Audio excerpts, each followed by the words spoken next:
Hi, thanks for having me. Yeah, of course, of course. So, could you tell us a bit about yourself? Yeah, my name's Dan Beckerton. I'm 35, Canadian. Um, Released two games so far, just one this past November, and the first one was back in 2019. Um, yeah, founder of just a kind of solo developer studio, Cheese Master Games. And yeah, just moved to Korea back in March, so adjusting to life over here. Wow, how's the journey? Was it quite awkward to move over to Korea? Um, Yeah, to move here, it still maybe hasn't quite sunk in. I taught English here for 4 years before, so I'm pretty familiar with the country, but I don't think it's quite sunk in yet that I'm like living here, sort of thing. Yeah, of course. Is it quite different? Yeah, um, it's upgrades in lots of ways too. We finally got a car. We haven't had a car in like all our time in Canada, so it's nice to have a way to get around and stuff like that. So, Yeah, that's and awesome. food's different, of course. Lots of my wife's Korean, so her family is all here. My family's all sad that I'm on the other side of the world now, so yeah, a lot of adjusting. So, would you be able to give us a brief summary of your game? Yeah, so the game I released in November is Spirittea.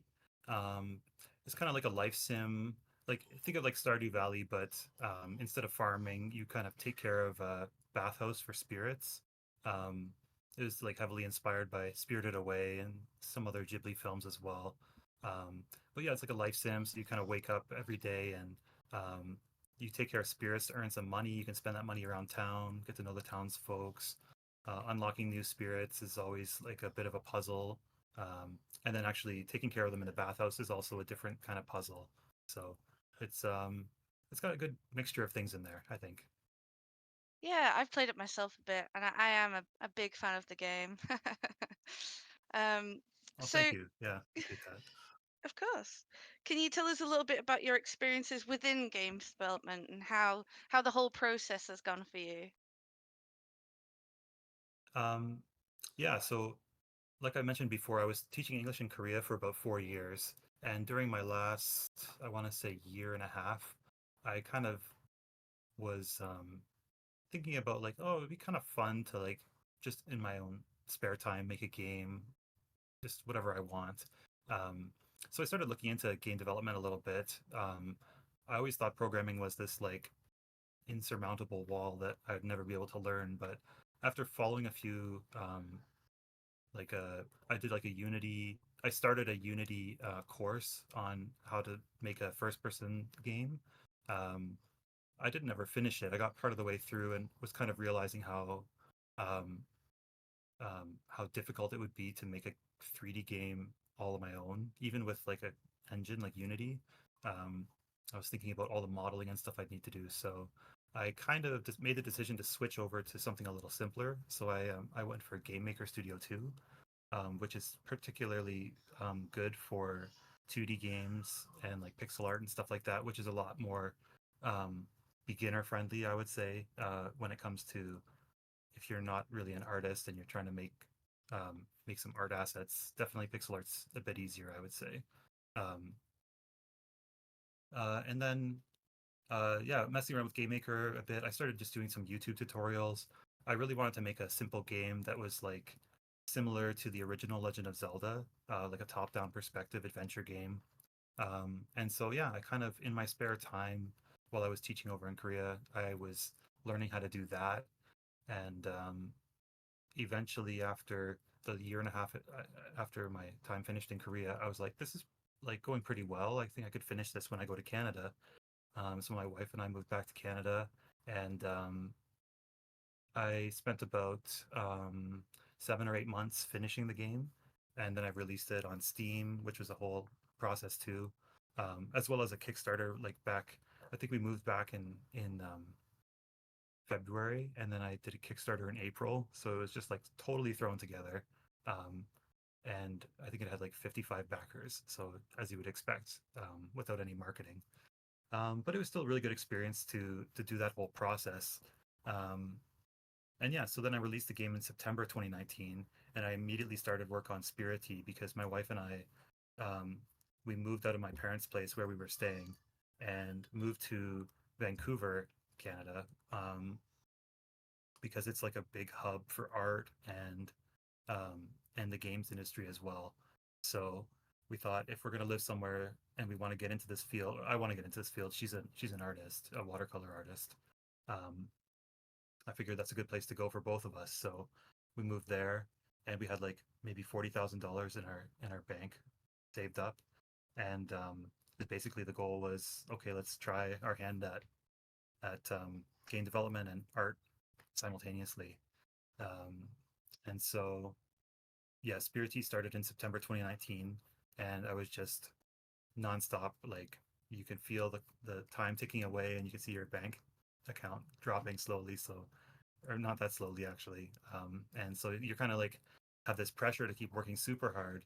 Um, and I also like was very motivated because the first game it didn't sell like very much at all, but it was like completing that was very motivating and fun. Like it's legitimately was fun. So I was excited to work on the new game. It just also had the added pressure of like you need to make this work or you're going to have to go back to like a like quote unquote regular job, doing something probably totally unrelated.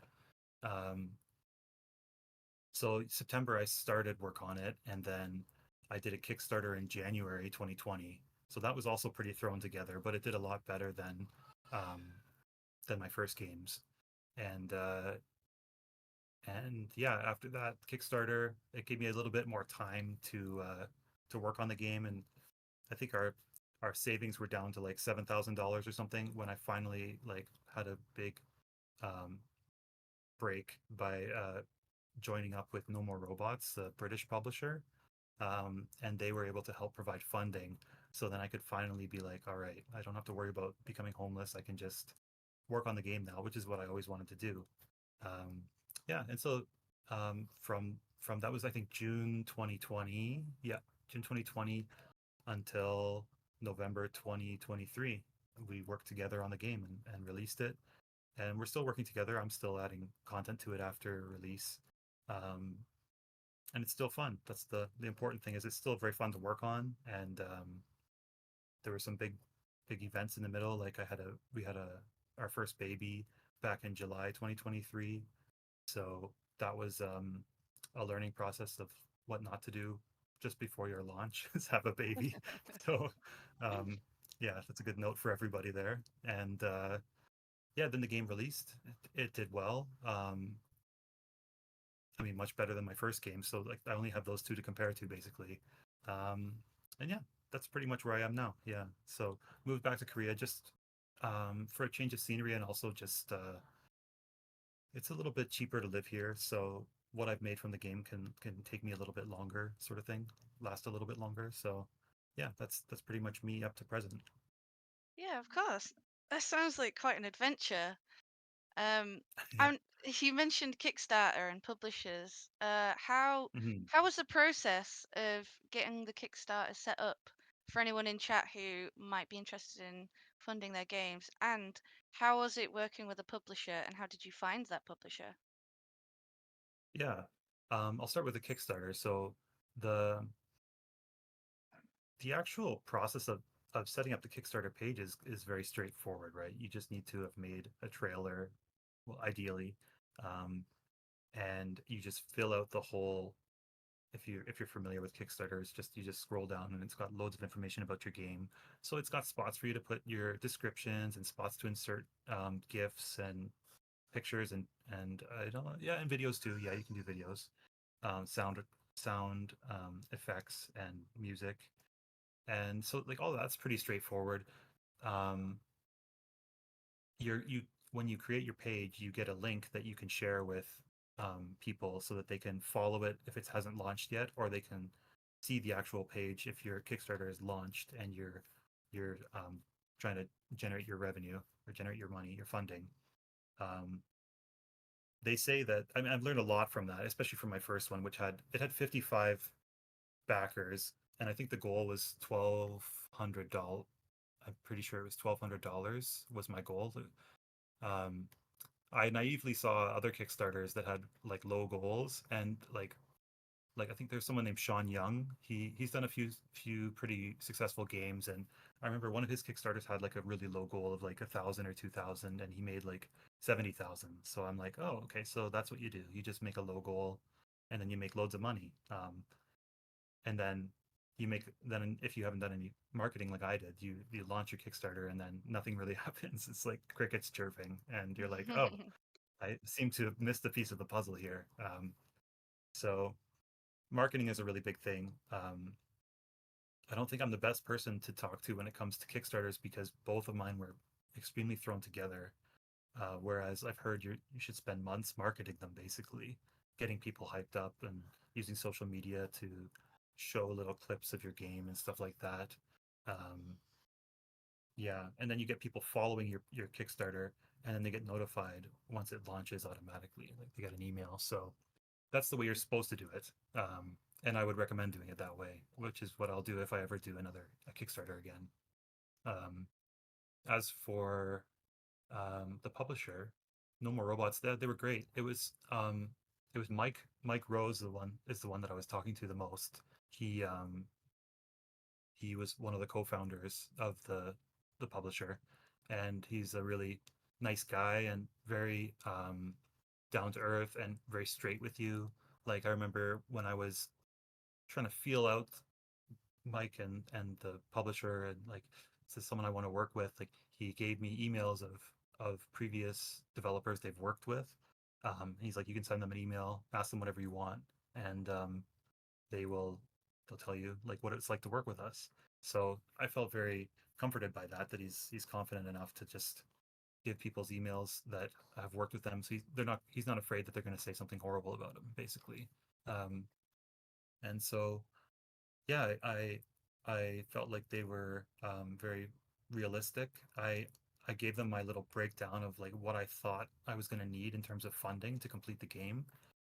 At that time, the game had only been developed for about 7 months. No, no, sorry, 9 months, I guess.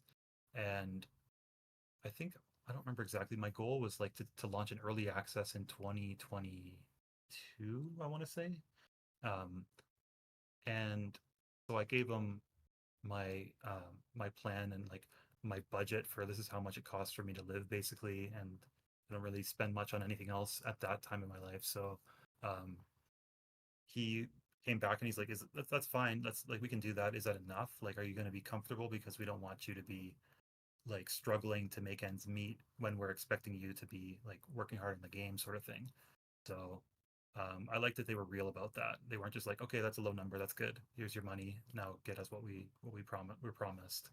Um, so they were very transparent and kind. The whole group. It's not a terribly big publisher. I think maybe presently it's around 12 people or so. At that time, it was less. I think. Um, there was a different producer at that when I first started on there, and then it was switched with a girl named Sophie, and she's been very pleasant. She's the one I talked to the most after the kind of initial deal was made, um, because the producer is really important to keep you on track with your milestones and setting realistic goals, and you'd work on those together. She would get you to like say like this is what you need to work like this is what we're going to work on next, and then give me a realistic um, time span for how long it's going to take you to do that. And if it took longer, then and it did sometimes, that was never a problem. Um, so it was a very good relationship, and I liked working with them. So I'll definitely be looking to work with them in the future if they're interested. Yeah. So, is there anything in particular that made No More Robots stand out to you as a publisher to make you want to work with them? Or was it just that when you communicated with them, it was just really good? Definitely, it was really good. They were the first.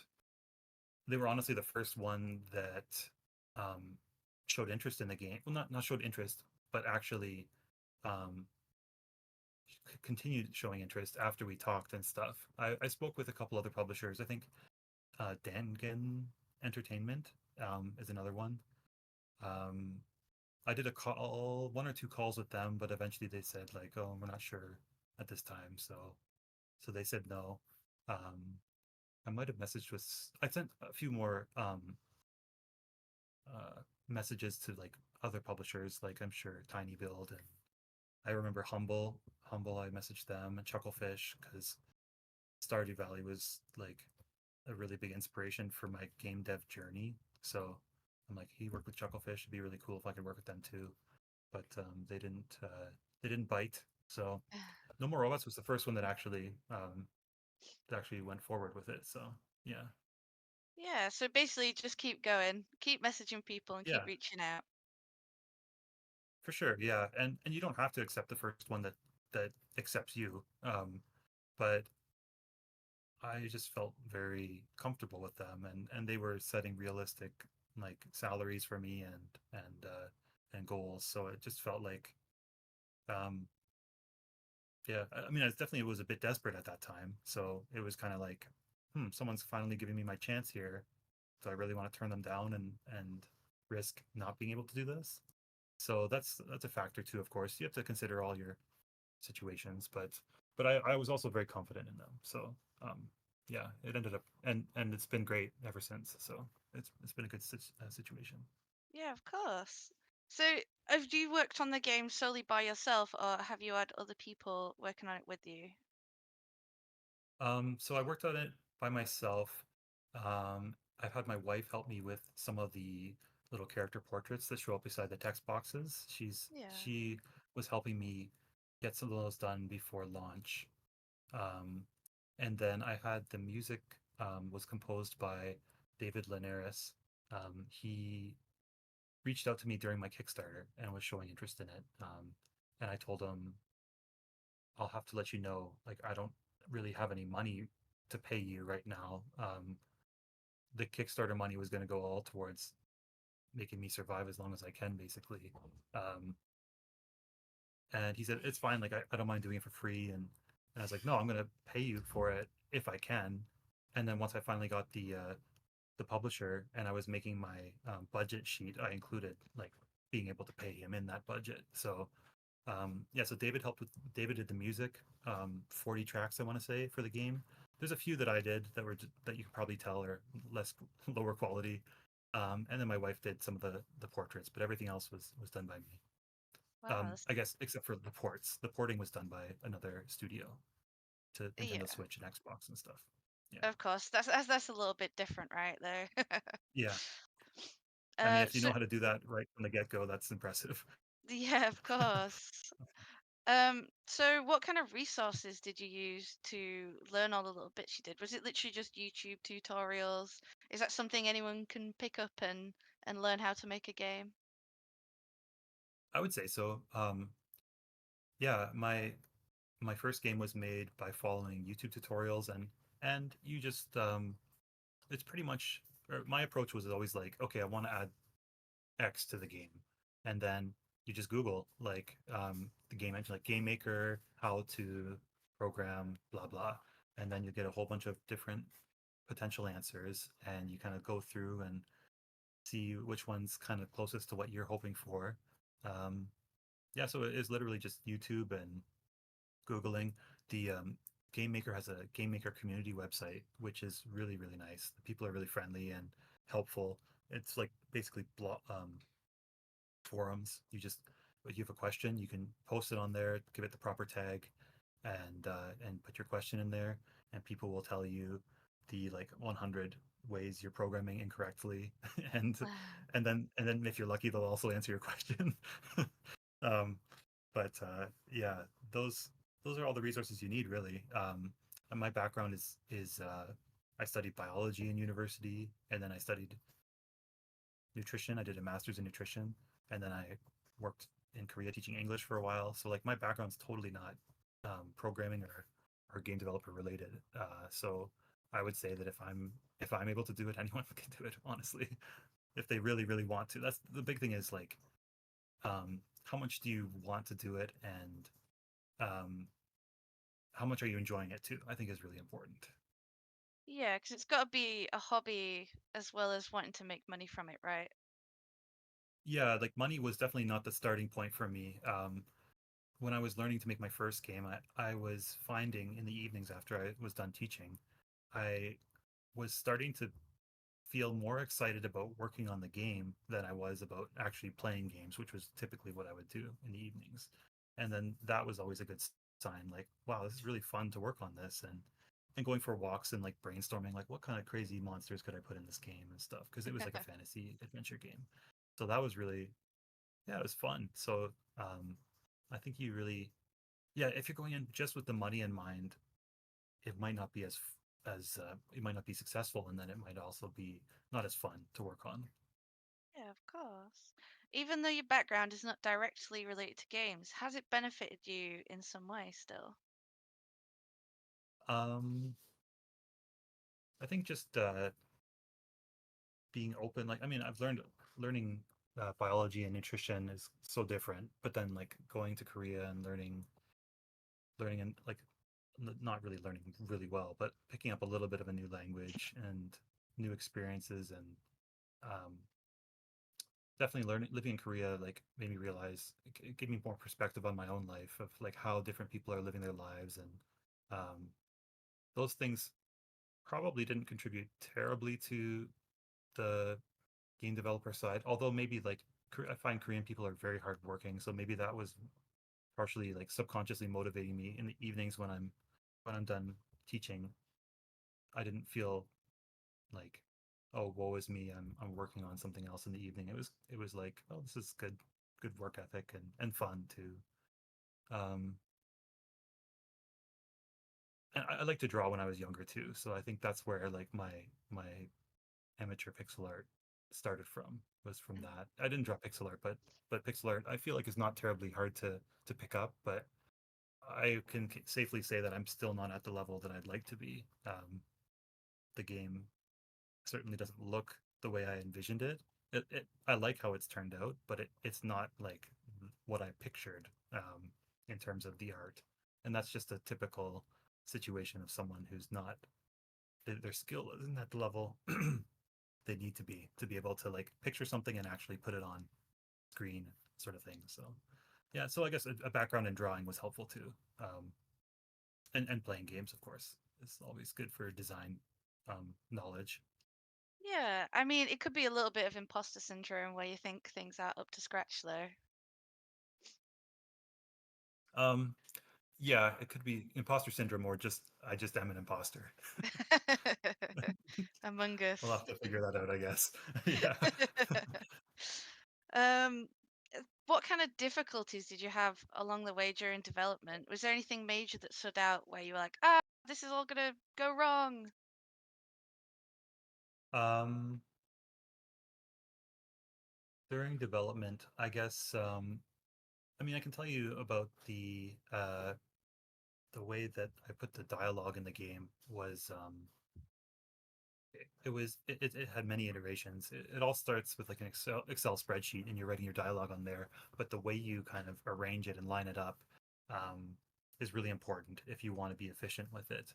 Um, and it had to go through so many iterations of like, um, rearranging the sheet, and there's 27 NPCs including the animals, and 40 spirits, and they all have their own dialogue, for different situations. So there's like loads and loads of lines, um, and so getting that sheet as efficient as possible.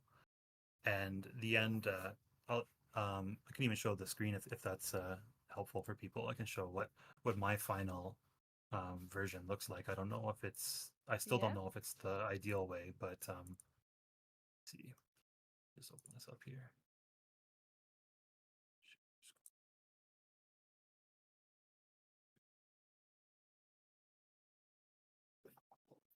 Okay, so my final version is basically, you've got your line that you wanted them to say, and then you have to put like a code or something, um, next to it. It could, mine has letters in it. You don't have to have letters in it. It could just be numbers if you want, and it could be zero up to whatever you want. But uh, yeah, this is the most efficient way that it's gotten to at this point. Um, Whereas mine is like, the first two, it tells you which NPC is talking. This one's Amelia, and then the next two digits are for, um, identifying what topic they're going to be talking about, and then the last three are like, just a list of things within that topic that they might talk about. Um, so yeah, just for anyone interested, like this is a good way to do it. It might not be the best way, but having some kind of code, your language, and then all the translations you're going to put it into can easily be put next to it. And then a description. Even this is not enough. The translators had like hundreds of questions for us about like what's the context of this line being given. Um, so this was like Amelia, if you're high friendship with her, and in the spring she'd be talking about the spring. That's what this line is about. So the trees are all budding. It must be spring. Yeah. So um, yeah, that's a good way to do it, I would say. So just if you're interested, that's a good way Yeah. to line it I up. mean, that looks like And it took that's a the lot beauty of of it. effort, a lot of It did, work. yeah, and it looked very different at the beginning. So yeah, um, that out was a challenge, as well as the actual text boxes. I had followed some tutorials on how to do text boxes with the kind of typewriter style where the words are like being typed out as it goes, as opposed to just like the static whole sentences are there. Um, and I was programming it, and you want to make it a little bit um, more dynamic sometimes, like different sized fonts or colors or effects to the text. And that was getting to be very, very complex. And I hadn't even gotten to the point where I was considering, can I handle uh, other languages like Chinese or Japanese? Like, is my current programming up to snuff for that? And then I found an extension called Scribble, which was made by Juju Adams for free for anyone who wants it, and it is like a godsend.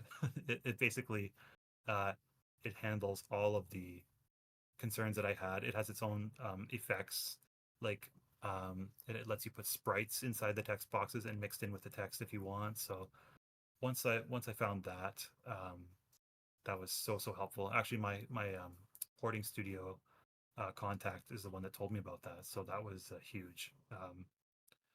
So it really is. I guess one thing you can learn is if you're spending a lot of time on something and you are potentially reinventing a wheel, maybe spend a little bit of time to see if someone's already got that taken care of. It's not cheating. I mean, I learned a lot trying to program it myself. Um, so it's not necessarily a bad thing to do that, but in the end, I ended up switching over, and maybe in the sense that I actually programmed a bit of it made me realize how much more helpful it was to have the actual tool that someone else made. It gave me some appreciation for it. So you definitely don't reinvent the wheel. That's what people say, and it's very true. Is there any other advice that you would give out to other indie developers wanting to start out? Uh, in any particular field, like with regards to like the game development process, or with like marketing or anything like that, or A game development anything. process to start with, I think. Okay. Um, Definitely the tools are all out there. Like if you're making a game, and typically people are always making their first game is something inspired by something else. You could probably at this point just Google a game, how to do X like Y, and be able to find some tutorials for it, like I did for the original, like how to make a game like the original Legend of Zelda. And someone in Game Maker was literally teaching you how to do that. Um, the tools are out there. Just follow those things and join some websites related to your engine of choice. Like for me, Game Maker community website was great for that. You can always ask your questions in there. Um, Definitely spend some time on it before you immediately jump in and asking for help, because you're messing around and failing is such there's such good learning opportunities. Um, and people, in especially on those websites, they don't like, if you obviously haven't done any effort yourself, they typically don't like to help you either. So that's not everyone, but a lot of people are like that. Um, so give it an honest try. If you're still struggling with something, people are always happy to help you. The tools are out there. Keep your eyes open for things. It's hard to know when you're first starting, like what extensions or what tools will help you in your situation. It's kind of like you need to get a bit of understanding of what you're trying to make, and then maybe start looking around for like, does somebody made a text box engine that I could use, or some sort of sound effect um, playing device and things like that. So look for the tools that are out there, and you'll save yourself a lot of time. Um, and if you don't, like, there's also value in just messing around and trying to figure it out yourself, and failing and learning from it, sort of thing. But yeah, I guess my biggest advice would be use the tools available that you can find, and then also reach out to people also using that engine. Like, don't reach out to people that are like going to be way too busy to respond. Like if you're making a farming game like Stardew Valley, don't reach out to like the creator and be like, hey, what, how did you do this? Like, there's no way they're going to respond, right? You have to kind of find someone, find a community. A community is the best kind of place that are going to be friendly, and you can help other people and they can help you, kind of thing. Yeah, of course.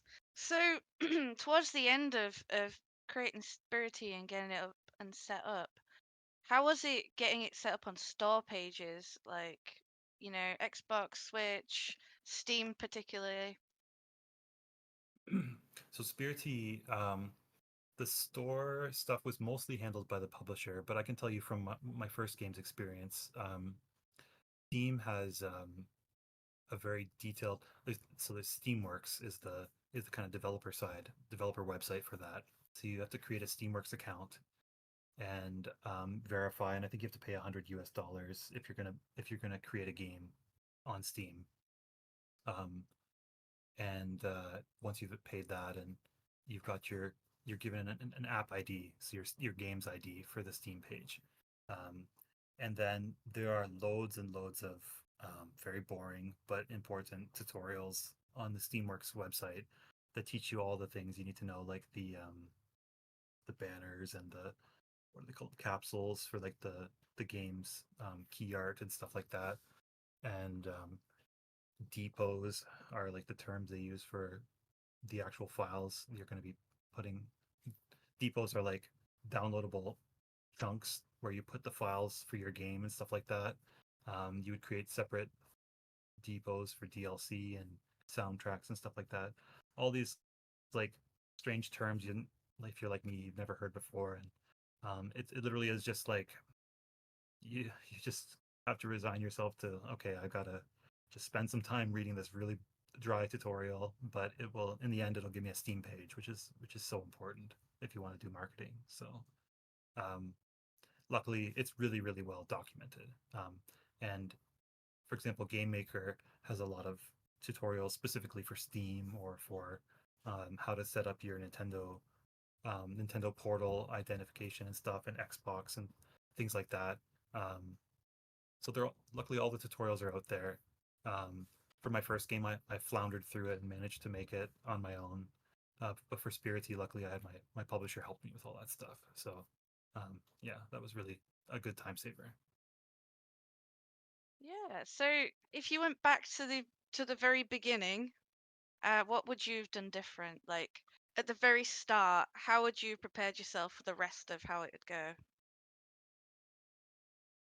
Um, in terms of my first game, I don't think I would have done too much differently, because it was very much a learning how to make a game.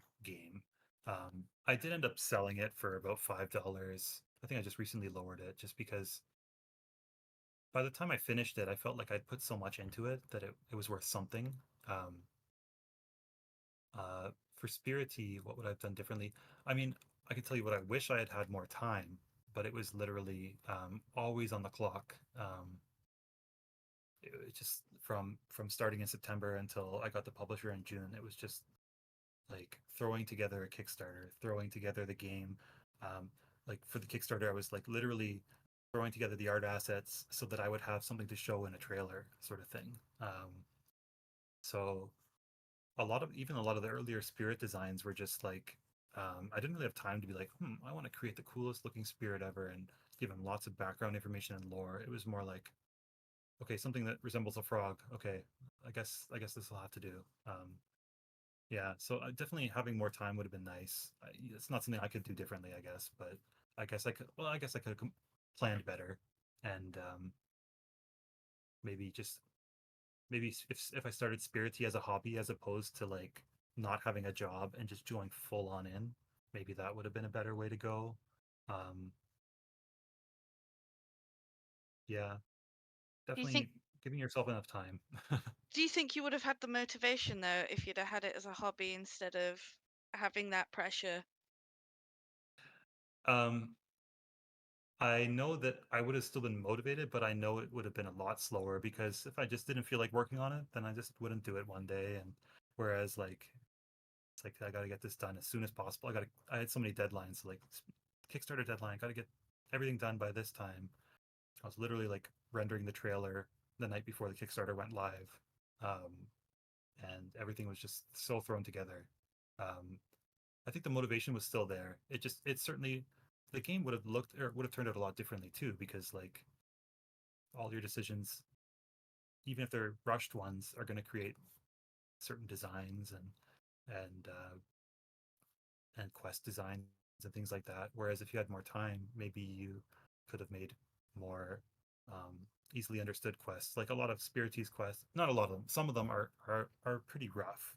And okay, that was answering your other question. Like some of the quests they were logical in my mind, but when someone else actually went to go and do it, I kind of realized how foolish it was in some ways. Like, oh, why would they know that they need to go check it at that time? Like, there's nothing indicating that. So a lot of signposting, like giving the player a lot, what felt to me like an overabundance of clues by the time the game was out, and even post launch. Um, I think a lot of that should have been done earlier, and a lot of that didn't even need to have been done if I designed some of the quests better. But I also attribute some of that to just being a novice game developer. So I'm still learning what's good quest design, sort of thing. Yeah, did you have some people do quality assurance for you and have playtesters on your game previous to its launch? Definitely, yeah. The the publisher has a few people that they can dedicate to quality assurance. I mean, they're not that many people, so let's say there's 12, and then they've got however many games out and or coming out that need the QA people. The like, handful of them, maybe three or four QA people are dedicated to however many games. So that you kind of are given a window, like from this month to this month, QA can go full in on your game, um, test it as best they can.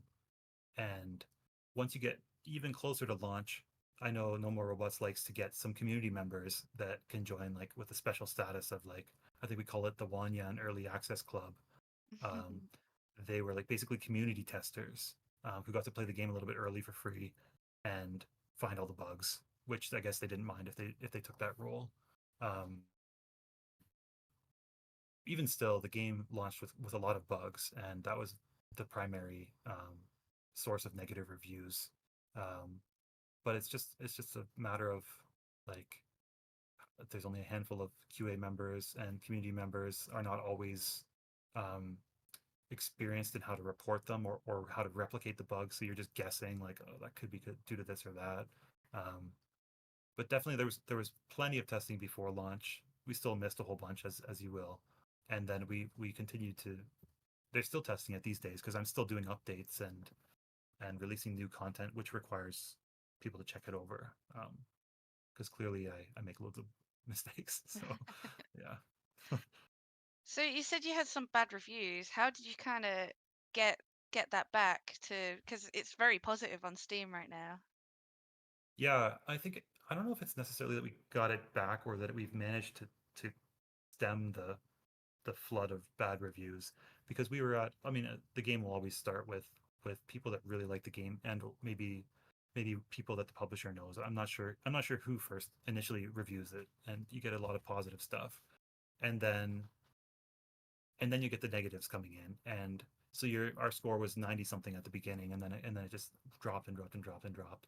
And then um, we slowed it down to 86% positive for a long, long time, and then it dropped to 85, and I think it stayed here for quite a while. So um, yeah, a lot of them were bugs, and for those it was mostly just a matter of responding and being like really sorry.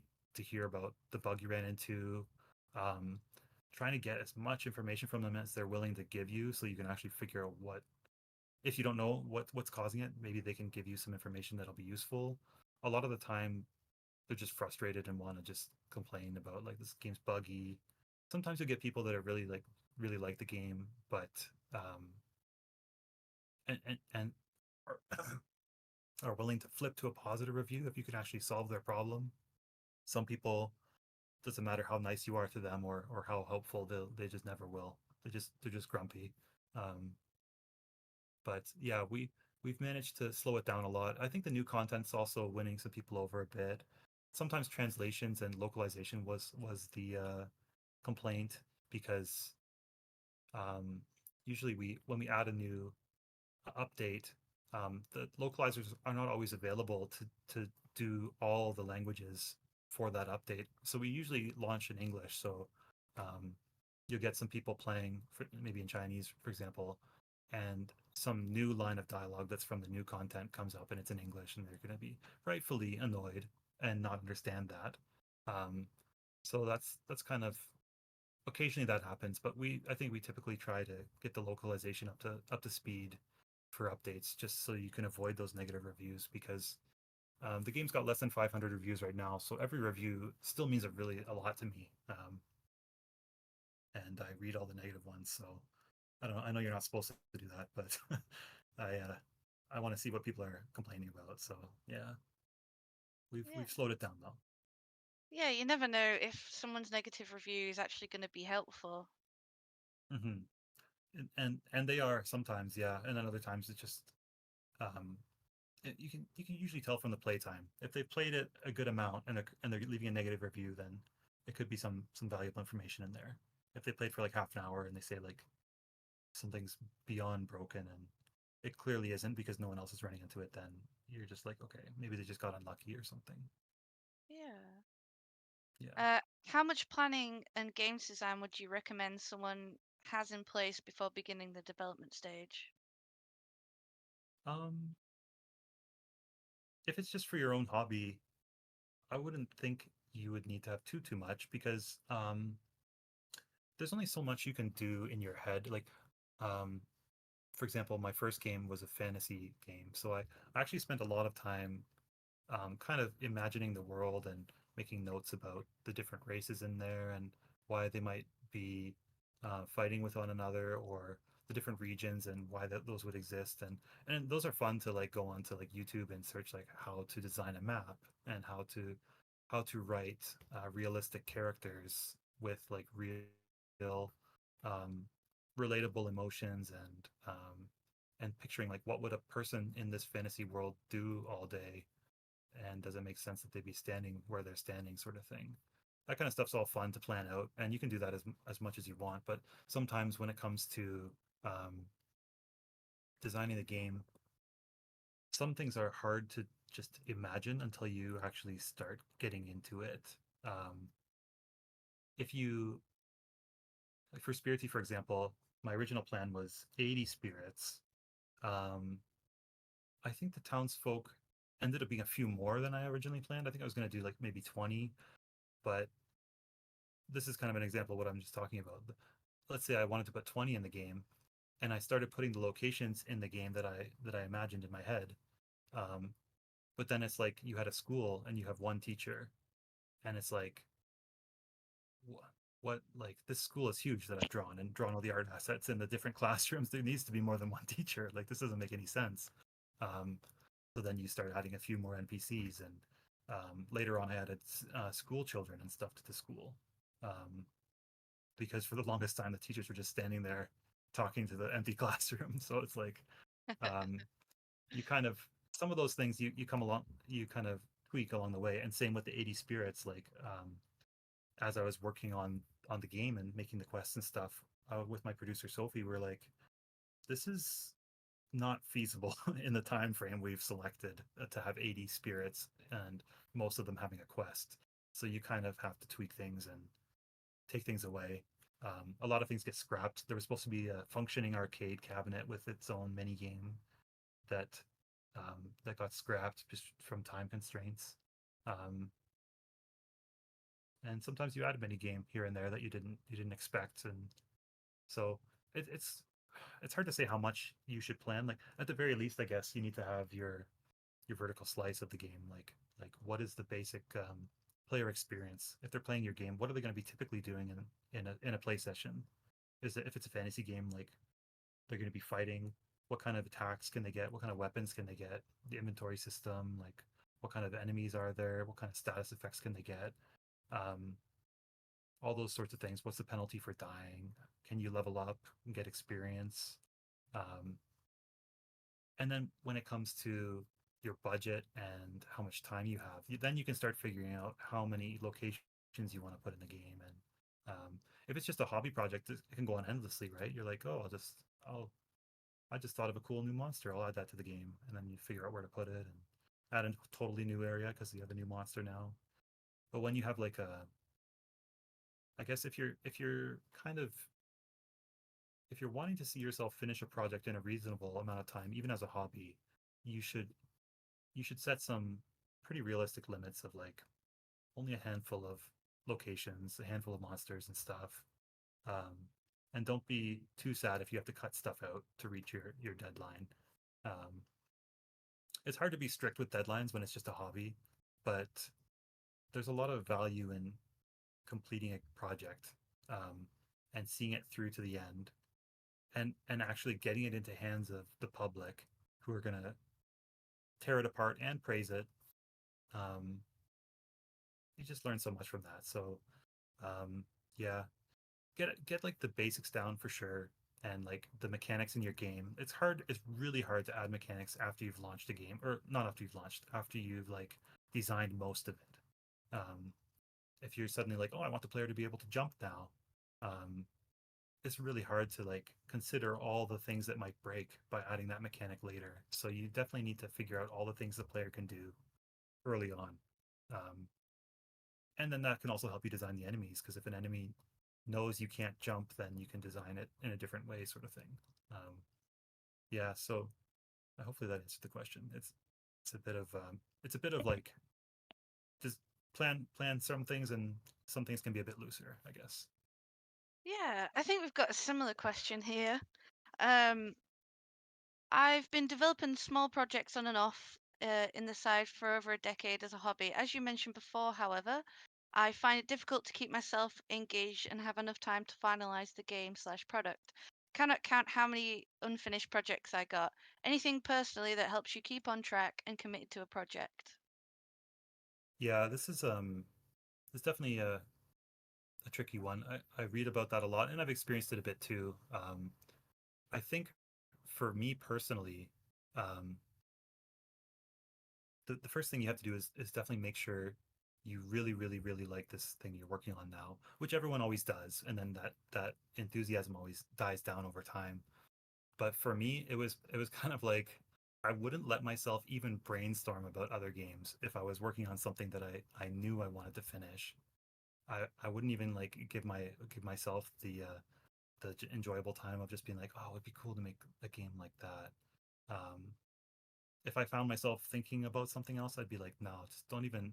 I'll think about that after I'm done this game. Like, um, that said, I know that it's yeah. Some people like it. Maybe if you get your game into the hands of the public and people are like, no one's liking what you're making, and let's say you want to market it and actually make money from it, then it might be worthwhile to consider should I make some serious adjustments to this or should I scrap it if it's not going to be successful. But if it's something for you, like my first game was something for me, um, I no one really played it until it was done. So that's not always recommended either.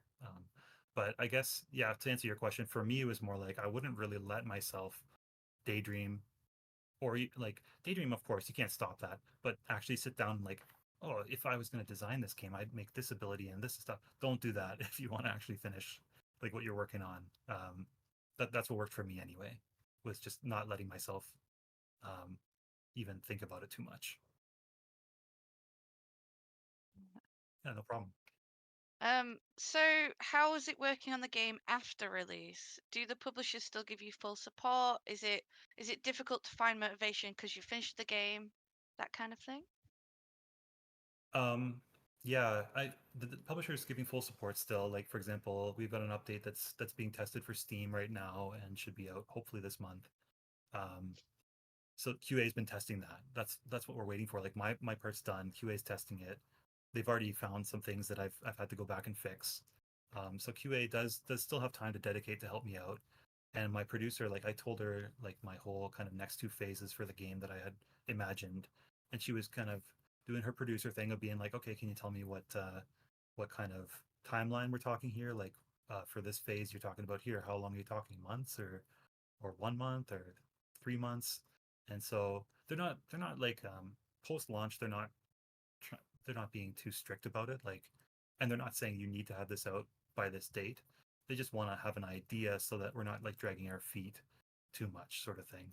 Um, my own motivation on the game has still been very high.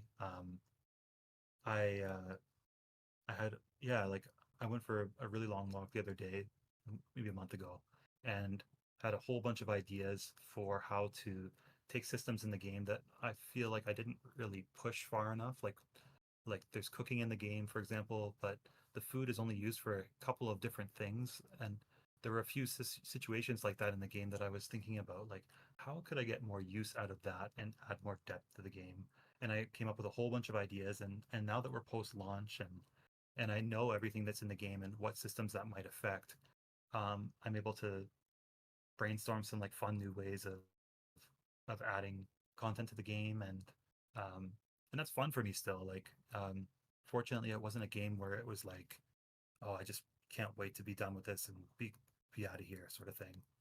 Um, and like I was answering Linz's question there, I I do now let myself brainstorm future projects. I've got another fantasy sort of project, like my first game, that I've been very slowly adding notes to here and there, and then I've got um, a smaller multiplayer game idea that I think would be really fun. That has some mechanics that I think I might make that first, um, just because it's exploring some things I've never programmed before. So that might be good to do a kind of smaller game for that, and then take those things that I've learned and add it to this big epic fantasy game that I want to make at some point. Because that's definitely my preferred genre is like Dark Souls type games and Zelda and like a fantasy game. Um, so my motivation, but and yet my motivation is still fun on Spirittea. It's like I've thought about like it'd be fun to make Spirittea sequel, um, just for a refreshing atmosphere of like a different location, different NPCs in the town and stuff. But I feel like I haven't quite achieved what I wanted to achieve with Spirittea yet. So that's why I keep adding more to it. And once I finally feel like I've done it justice, then I'll go all hands in on a new project kind of thing. Yeah. Yeah. So what was your favorite part of the entire experience as a whole? Um. Hmm. I. I mean, the getting the publisher was a pretty huge thing. Like that was like uh the funding from provided from that was like what is the term I'm thinking of? The validation I needed basically because I was working on it as a hobby and launched my first game and it didn't make anything really, like just a few $100s over its lifetime, I think. So um, I think getting a publisher and getting funding and being like, okay, you're this idea you have is legit enough that you can do this full time and like to call it like my actual job. That was that's got to be like the biggest achievement I would say because the goal is not to get for me is not to get rich. It's to be able to like at least make enough to survive so I can keep doing this for a living because this is really fun for me. Like I can't imagine doing any other job. If I ever had to, if I was ever like out of money and no publishers were biting and no Kickstarter was successful, I don't even know what I would do with myself. I don't even know what job I would take, honestly. My background is so varied. I'm not good at anything. I'm like somewhat competent at a few things. But I'm not like this is what my career is focused on. So um, I wouldn't even know what I would go into. So here's hoping I can continue to make games. Yeah, Yeah, it's kind of the dream, isn't it? To make games. yeah, um, In and it's possible. Yeah, it's. I mean, like I said, I'm not someone with a background in this, so if it is possible for anyone who really wants to do it, they can. You can definitely make it happen. It might take a few years of sacrificing. Like you might have to work on it as a hobby while you're doing something else for a while. But it's just like anything, right? The more you work on it, the better you get at it. The better you get at it, the more likely you're gonna have someone else be interested in it too, like a publisher. in terms of fostering a community, because I know you've got a Discord server, because I'm in it, obviously. Mm. um, how was the process of trying to foster that community for your game? Um, so my publisher, and specifically Mike Rose, he had a few like Discord meta games that he ran with his previous games that they published. They like to do these kind of meta games to get people excited about the game before it launches. And for example, for Spirittea, we had like a meta game where you ran the bathhouse and earned income, and you could spend it on different prizes and stuff like that. Um, that was fun. People really liked that, and I think just I guess it depends on what game you're making, but um, I find that the Spirity Discord is just full of really nice people. They're really helpful, especially if it comes to the game. People are really helpful to each other and giving tips on things and troubleshooting. Like they'll be like troubleshooting with people even before I see the message, sort of thing. Um, but at the same time, I also try to put a lot of effort myself in there. And in fact, I probably for quite a while there, I was spending too much time like keeping an eye on it, and to the point where my time is being spent there when I probably should have been focusing on the game more. Um, but the people are so kind there, and um, I'm not sure where they find it. Maybe from my Twitter, I guess they must be finding it because I've got a link for it there. Um, Fortunately, yeah, Mike was the one that kind of got this specifically the Spirity Discord going, um, and I'm not sure, yeah, I'm not sure how he got people interested. Maybe just through Twitter as well. He was getting people in there, but I'm just glad the people that did come are very kind. We've had a few troublemakers here and there, but for the most part, people are really kind, and they showed off their artwork, whether it's game related or their own just personal things. It's really cool.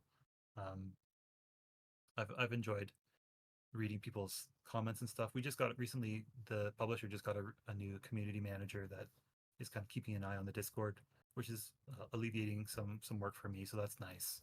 Um, but I still pop in all the time, especially if people are reporting a bug or something, or like something's not working, and then I try to figure out what the problem is. It's just useful for me to to see something and realize like that could be because of this thing's acting up and bug bug solving stuff. Yeah. Yeah, so I think we've come to the end of the talk. Is there anything else, any more advice you'd give out to anyone who's considering making a game? Any last tips, tricks? Yeah, just if you're really you don't have to be I'm not saying you have to be like super motivated. Like if you want to fiddle with it, give it a try. Like it's really not that scary, honestly.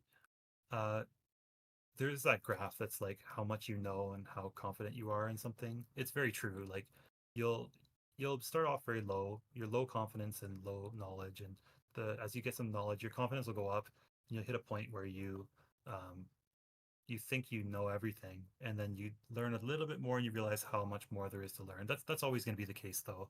But I think don't be intimidated by those kind of graphs. Like just dip your toe in.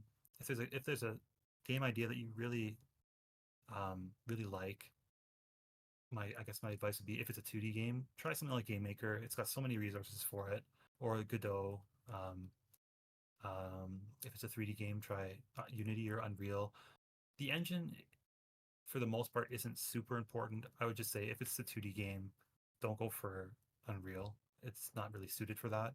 And if it's a 3D like first person shooter, obviously you can't do that in Game Maker. So other than those really rare instances, your game engine's not the biggest thing. It's more like just getting started. Learn a game engine. The more you learn it, the more um, you will learn its limitations, and then the next time you'll be like, maybe I'll try a different engine, sort of thing. Um, but yeah, just give it a try. It's really not that scary, and it's very fun. It can be very fun. Even just if you're not even at the stage where you want to program anything, you just have a game idea and you want to like, what would these characters look like in pixel art? Just you can use Krita, it's a free program, or you can use Sprite is what I use. It's just a very cheap, like I don't know, I don't remember how much it was, $15 or $20 maybe, one time purchase. Um, and just start making some art for it, and that can be really fun too. Like you could make a whole character sheet, um, and realize that you don't like it anymore, or realize like, wow, yeah, maybe I'll take this to the next step and actually putting this static character in the game, and they're not animated, they're just moving around. It's so delightful once you do that. You're like, wow, I made a game, and you essentially did basically, even just moving a character around. um yeah, don't be scared.